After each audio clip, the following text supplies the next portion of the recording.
자, 우리가 영어 학습을 하는 데 있어서 큰 그림을 볼 줄 알아야 되는데, 항상 그 전체 그림과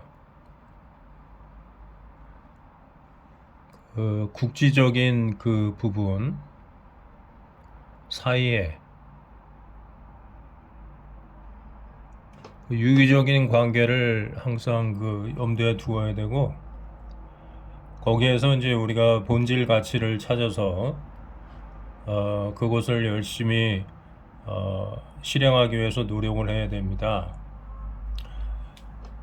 그 나무에 비하면은 이제 뿌리를 우리가 가꾸는 건데, 뿌리가 부실한 상태에서 잎사귀만 가꿔가지고 잎사귀가 무성하게 보여가지고 처음에는 그 혹할 수 있지만 오래가지 못합니다. 시간이 조금만 지나면은 그 뿌리가 부실하기 때문에 금방 잎사귀도 시들고 볼품 없어지기 때문에 반드시 그 남이 뭐라든 신경 쓰지 말고 뿌리를 가꾸는데 거의 모든 에너지를 바쳐야 됩니다. 자, 영어 학습의 핵심 가치는 스스로의 힘으로 영어 문장을 설계해서 만들 수 있는 능력을 배양하는 것입니다. 영어 문장을 자기가 설계해서 만들 수 있어야 한다는 것이죠. 이게 바로 다른 말로 하면은 이제 독립인데, 이거는 자연의 법칙이죠. 남이 만든 문장을 읽거나 듣고서 이해하는 것은 독해입니다. 수능 영어 시험은 독해 위주로 돼 있죠. 그 리딩하고 리스닝으로 돼 있기 때문에 독해 위주인데, 하지만 토플 시험은 여기에 스피킹과 라이팅이 추가돼 가지고 원어민처럼 균형 잡힌 영어 구사력을 갖추게 됩니다. 스피킹과 그 라이팅 시험은 채점을 할 때 그 원어민이 직접, 그것도 한 사람이 아니고 서너 사람이 교차해 가지고 채점을 해야 되기 때문에 시험 비용이 많이 비쌉니다. 한 번 시험 볼 때 보통 한 한국 돈으로 30만 원 정도 합니다. 그래서 이제 토플 시험 보는 학생들은 보통 모의 시험을 한 두세 번 보고 나서 익숙해지면 이제 그때 본 시험을 보게 되죠. 모의 시험은 한 4, 5만 원 정도면 보기 때문에 그렇습니다. 그러면 토플 시험은 왜 스피킹과 라이팅이 추가되어 있을까요? 우리가 원어민처럼 균형 잡힌 영어를 하는 데는 반드시 스피킹과 라이팅 실력이 있어야 되기 때문에 그렇죠.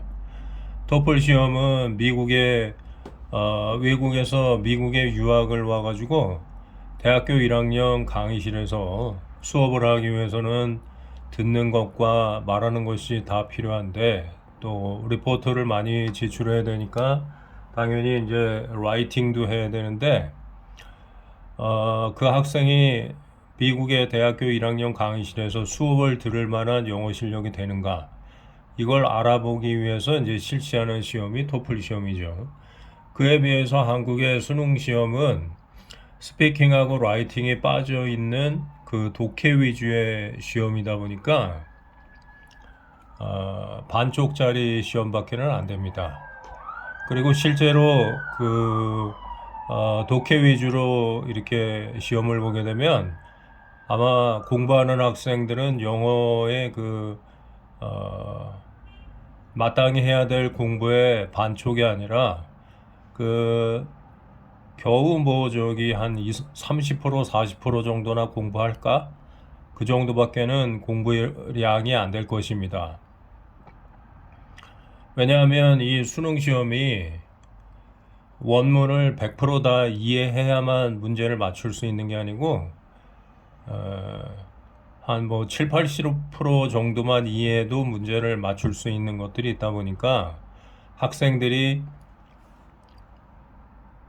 70%만 이해하면 맞춘다 그러면 100%를 공부하는 게 아니라 한 71% 정도만 겨우 공부를 하거든요. 그러면 당연히 그 독해도 100% 공부하는 게 아니고 한 70% 정도 공부한다 치면은 이제 전체적으로 볼 때는 50%가 안 되고 한 뭐 40%나 이제 공부할까 하는 것이죠. 자, 우리가 왜 이 독해와 영작, 그러니까 스피킹과 라이팅까지 균형 잡히게 공부를 해야 되냐면은 그래야 우리가 영어 구사력을 갖추기 때문입니다. 자기의 의사를 원어민에게 영어로 전달하려면 당연히 영어 문장을 만들 줄 알아야 되겠죠. 자, 이게 이제 영어 구사력을 갖추게 되는 건데, 그래야 수능 영어 시험도 우리가 지배력을 강화시켜서 훨씬 더 시험을 쉽고 잘 보게 될 것입니다.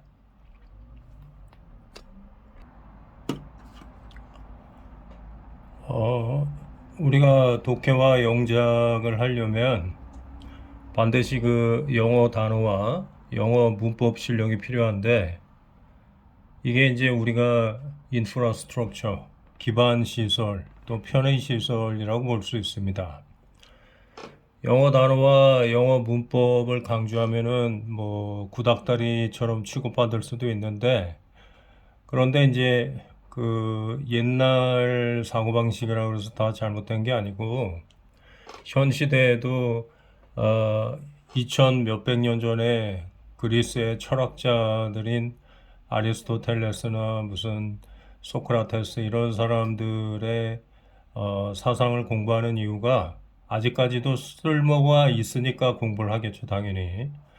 그런데 영어 단어와 영어 문법을 공부해야 된다는 것은 거의 그 진리에 가까운 것으로, 언어학자들이 아무리 생각해도 이게 반드시 그 기저에 깔려 있어야 우리가 독해와 영작을 할 수 있기 때문에 영어 단어와 영어 문법을 숙달하는 게 반드시 필수적이라는 것을 염두에 두어야 됩니다. 그런데 이제 수능 시험은 빠른 독해가 추가로 요구되기 때문에 이렇게 해가지고 영어 문장을 만드는 방법을 익힌 다음에는 반드시 자기가 영어 에세이를 한 100편 정도 써가지고 첨삭 지도를 받은 다음에 그것을 음독해서 암송하는 것이 굉장히 필수적입니다. 그 언어학자들의 연구에 의하면은 영어를 원어민처럼 구사하려면은 10,000시간 정도 스피킹을 해야만 가능하다고 하는데, 한국의 그 영어 수업 시간이 중학교, 고등학교 6년 전부 다 합쳐봐야 1000시간도 안 돼요. 한 800 몇십 시간밖에 안 되기 때문에 그것도 이제 본인이 영어를 말하는 게 아니고 대부분 선생님들이 영어를 말하고 학생은 듣고 있죠. 그러니까 영어를 말하는 시간이 턱없이 부족하기 때문에 영어를 잘하기가 어려운 것이죠.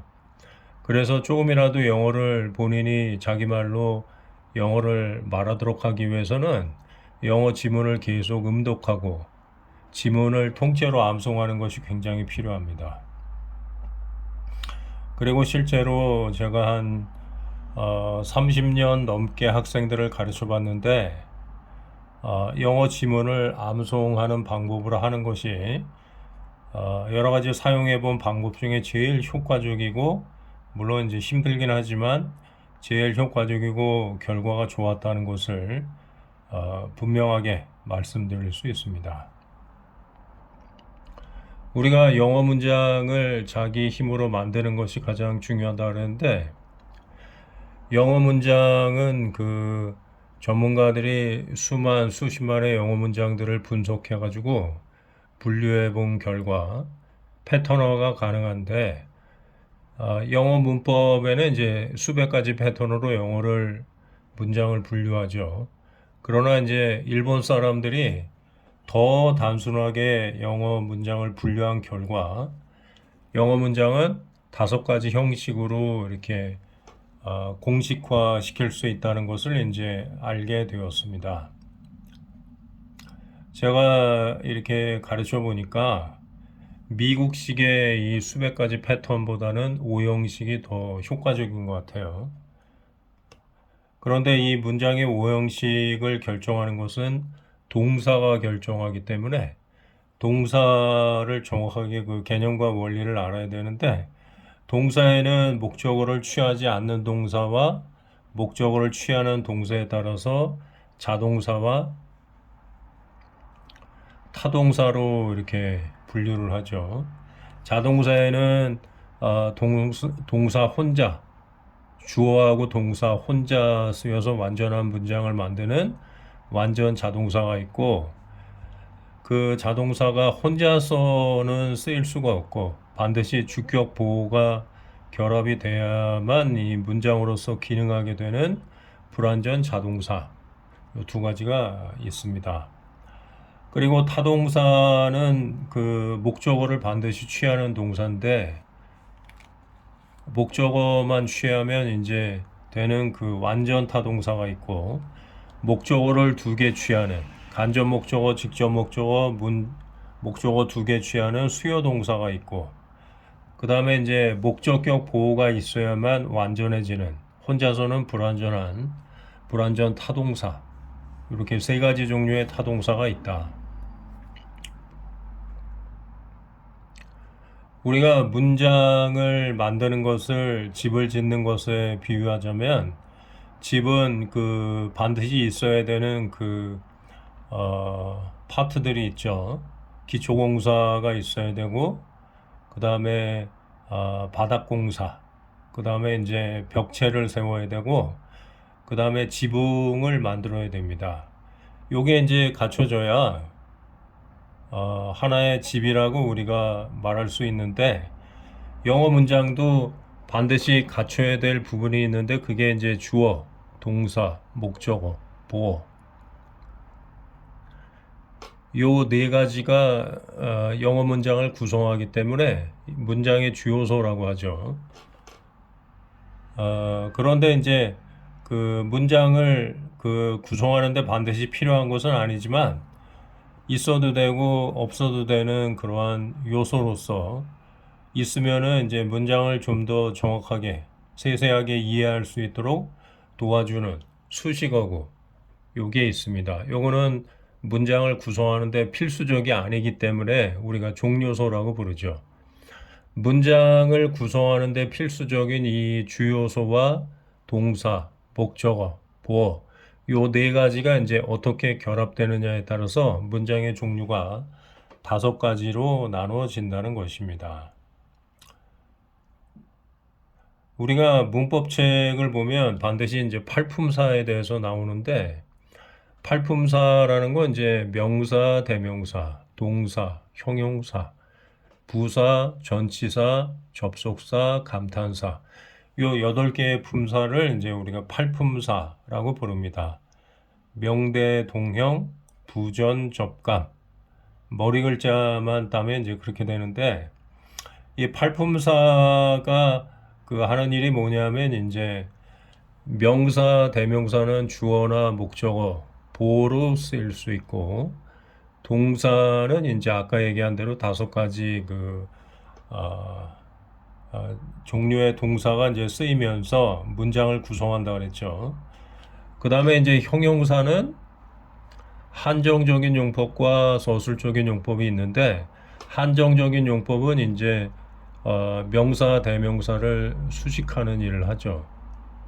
이거는 수식을 해도 그만이고 안 해도 그만이기 때문에 문장을 구성하는 데는 뭐 필수 요소는 아니에요. 그래서 이때는 종요소로 쓰이는 거예요.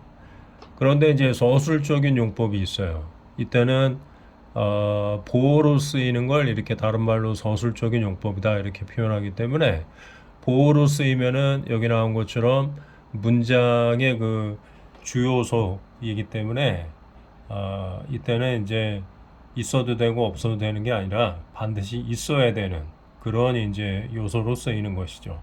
그러니까 이 형용사는 종요소로도 쓰이고 주요소로도 쓰인다. 그거를 잘 기억해야 돼요. 자, 이처럼 그 팔품사라는 것은 이게 문장의 주요소 중에 뭐로 쓰이는가, 또 종요소로 뭐로 쓰이는가, 이런 걸 나타내기 때문에 문장의 주요소가 기초공사나 뭐 벽체, 그 다음에 지붕 이런 걸로 이제 비유가 된다면 팔품사라는 것은 이제 건축 재료라고 이제 우리가 비유할 수 있겠죠. 예를 들면 벽체라는 거는 이제 집을 지을 때 아주 필수적인 요소인데 그 벽체를 갖다가 벽돌로 할 것인지 아니면 나무로 할 것인지 아니면 콘크리트로 할 것인지 그 재료는 각각 다를 수도 있잖아요. 그런 것처럼 이 팔품사는 똑같은 명사나 대명사가 주어, 목적어, 보어로도 쓰이지만 형용사가 보어로도 쓰일 수 있거든요. 그러니까 이제 요거는 팔품사라는 것은 그 건축의 재료와 비슷한 역할을 한다. 이렇게 이해하면 되겠습니다. 그 다음에 팔품사 중에 이제 부사는 동사, 형용사, 다른 부사, 문장 전체를 수식. 이거는 수식하는 일만 하기 때문에 주요소로는 쓰이질 않아요. 전부 다 종료소로만 쓰입니다. 그러니까 부사는 없어도 문장을 구성하는데 전혀 지장이 없기 때문에 종료소로 이제 분류하는 것이죠. 그 다음에 전치사. 전치사는 특징이 반드시 뒤에 목적어하고 결합이 돼서 쓰입니다. 전치사는 혼자서는 쓰이질 않아요. 그렇게 해가지고 전치사가 목적어하고 결합이 되면 이것은 형용사나 부사로 쓰이는데 두 단어 이상이 모여서 쓰이기 때문에 이제 구라는 이름을 붙이죠. 형용사나 형용사 구나 부사구. 부사구일 때는 당연히 이제 종료소로 쓰이는 거고 형용사 구일 때는 명사 대명사를 수식하면 종료소지만 여기 용법에 나온 것처럼 서술적으로 보어로 쓰이게 되면 이제 그때는 주요소로 쓰였다 이렇게 말할 수 있겠죠. 그 다음에 접속사라는 거는 이제 단어와 단어, 구와 구, 절과 절을 연결하는데 단순히 그렇게만 이제 쓰이면 간단한데 접속사가 절과 절을 연결하면서 서로 대등한 두 개의 절을 연결할 때는 and나 but 같은 그 등위 접속사로 쓰이는 거고 절과 절을 연결하는데 하나의 절은 부사절, 하나의 절은 주절 이렇게 이제 연결을 시키면 그 부사절을 이끄는 접속사로서 이제 쓰일 때가 있어요. 예를 들면 뭐 if라든가 또는 뭐 as, because, since, 뭐 although 이런 여러 가지 그 접속사들이 있죠. if는 조건부사절을 이끌고 또는 양보부사절이나 조건부사절을 이끌고 as는 뭐뭐 때문에 그럴 때 이유의 부사절, 뭐뭐 할 때, 뭐뭐함에 따라 그럴 때는 시간의 부사절을 이끌죠. because도 이제 이유의 부사절, since는 뭐뭐 때문에 그러면 이유의 부사절이고, 뭐뭐 이래로 그러면 이제 시간의 부사절. 예를 들면 until 이런 거는 뭐뭐 할 때까지 이런 뜻이니까 이제 시간의 부사절. 이렇게 이제 시간의 부사절이나 이유의 부사절이나 양보 부사절이나 이런 걸 이끄는 접속사로서 이제 쓰일 때가 이제 굉장히 중요하게 다뤄지죠. 그럴 때는 이제 우리가 이 시간의 부사절이나 예를 들어 뭐 접속사가 붙어가지고 시간의 부사절이나 이유의 부사절로 쓰이는 그 절을 종속절이라고 하고 그 다음에 이제 주절이 나오는데 어떤 문장이 종속절하고 주절 요 두 개의 절로 구성돼 가지고 만들어지는 문장을 우리가 복문이라고 합니다. 접속사 and나 but처럼 두 개의 절이 서로 대등한 절일 때는 이제 중문이라고 하죠. 그 다음에 이제 간단하게 그 주어 동사 절이 하나밖에 없는 거는 이제 단문이라고 하죠. 그 다음에 단문하고 복문이 서로 얽혀 있거나 그러면 이제 혼합문, 혼합문이라고 합니다. 그 다음에 이제 이런 식으로 그 팔품사에 대해서 문법 책이 이제 다 다루기 때문에 일단 팔품사가 하나의 장을 구성한다 그러면 8개의 장이 기본적으로 있어야 되겠죠. 그 다음에 이제 투부정사가 또 하나의 장을 구성하는데 투부정사라는 거는 동사라고 하는 이 품사를 명사나 형용사나 부사로 변환시켜 가지고 쓰는 거예요. 그러니까 동사 원형에다가 이제 to를 붙이면 그게 투부정사라고 하는 문법적인 이제 하나의 그 원리인데 이거를 이용해 가지고 동사를 명사로 바꿀 때도 있고 형용사로 바꿀 때도 있고 부사로 바꿀 때도 있어요. 만약에 명사로 바꾸게 되면 명사니까 앞에 명사가 뭐로 쓰일 수 있다고 그랬냐면 명사가 주어, 목적어, 보어로도 쓰일 수 있다고 했거든요. 그러니까 동사가 투부정사를 활용해서 명사가 되면 더 이상 이제 동사가 아닌 거예요. 그래서 주어도 되고 목적어도 되고 보어도 될 수 있다. 그런데 이제 이 투부정사가 동사에서 명사로 바뀌었는지 형용사로 바뀌었는지 부사로 바뀌었는지 하는 것은 어, 그 문장을 봐야 되겠죠. 그러면 이제 용법에 따라서 해석이 달라지기 때문에 그 해석하는데 굉장히 중요하게 작용합니다. 그 다음에 동명사라고 하는 장이 있는데 거기 보면 동명사라는 건 동사를 명사로만 바꾸는 거예요. 투부정사는 동사를 명사, 형사, 부사로 바꿀 수 있는데 동명사는 동사에다가 ing 붙여가지고 명사 하나로만 바꿔줘요. 그러니까 이거는 조금 용법이 간단하다고 볼 수 있겠죠. 그 다음에 분사라는 장이 또 있어요. 분사에는 현재 분사도 있고 과거 분사도 있는데 현재 분사는 이제 동사에다가 ing 붙이는 거를 현재 분사라고 해요.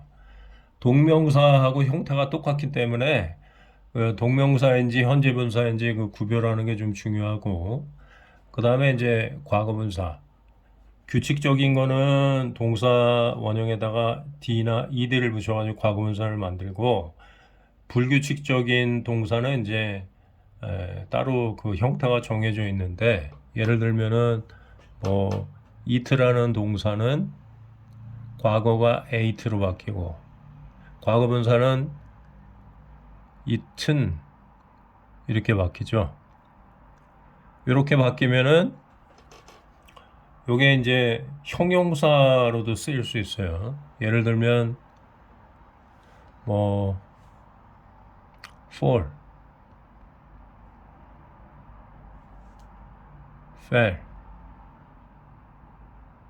fallen 이렇게 되면 요 과거 분사가 형용사로 바뀌어 가지고 fall이라는 게 이제 낙엽이 떨어지다 이런 뜻이죠. 그러면 fallen이라는 건 이제 떨어진이라는 형용사가 될 수 있다는 거죠. 그래서 fallen leaves 하면은 땅바닥에 떨어진 잎사귀들, 낙엽 이런 뜻이 될 수 있어요. 그러니까 분사라는 건 동사를 형용사로 바꿔주는 문법적인 하나의 장치다. 이렇게 물론 이제 세세한 것들이 있기 때문에 자세한 거는 이제 문법책을 통해서 설명할 수 있는데 자 이렇게 동사를 갖다가 다른 품사로 바꿔주는 요 투부정사, 동명사, 분사 요 세 가지를 묶어 가지고 우리가 준동사라고 불러요. 요거가 이제 하나하나 그 장을 따로 이렇게 마련해 가지고 설명해야 될 정도로 분량이 많기 때문에 앞에 팔품사하고 요 세 가지를 더 더하면 11개 장이 나오겠죠. 그렇게 해가지고 이제 장이 늘어나는데 분사에 대해서 조금 추가적으로 설명하면 우리가 앞에서 그 어떤 절에다가 접속사 부사절이나 뭐 이런 걸 만드는 접속사 아니 저기 종속 접속사 이거를 붙인다 그랬어요. 그러면 이제 부사절이 되는데 그 부사절을 갖다가 분사를 이용해서 부사구로 바꿔주는 그런 장치가 있습니다. 그걸 우리가 분사 구문이라고 하죠. 이것도 이제 굉장히 중요해요.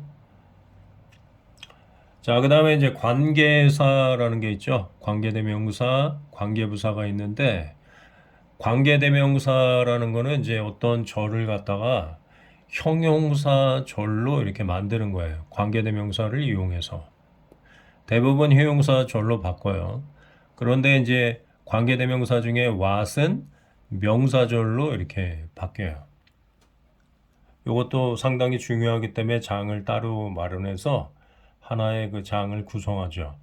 관계부사라는 건 이제 이것도 대부분 형용사절로 쓰이는데 그 선행사가 생략되고 관계부사 속에 들어가면 명사절로 바뀌는 경우도 많이 있습니다.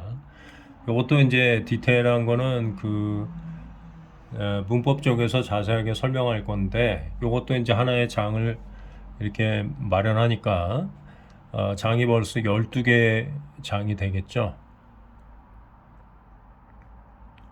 자, 그 다음에 수동태라는 게 있고 한국말은 주로 그 능동태로 많이 쓰이는데 영어는 수동태가 굉장히 많아요. 원래 목적어였는데 이제 수동태에서는 주어로 바뀌는 거죠.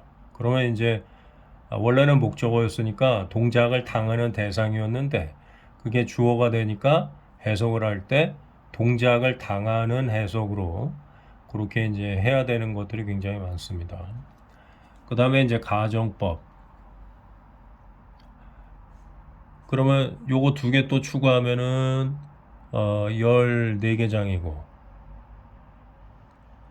시제라는 것도 있고 조동사라는 것도 있고 이거는 또 동사하고 관련된 거죠. 이것도 나름 중요하기 때문에 이제 또 따로 장이 있고 그 다음에 일치와 화법, 그 다음에 특수구문 이런 것들이 또 있어요. 그래서 이런 걸 다 더하면 이것도 이렇게 하면은 18개 장 정도로 영어의 문법책은 구성되어 있다.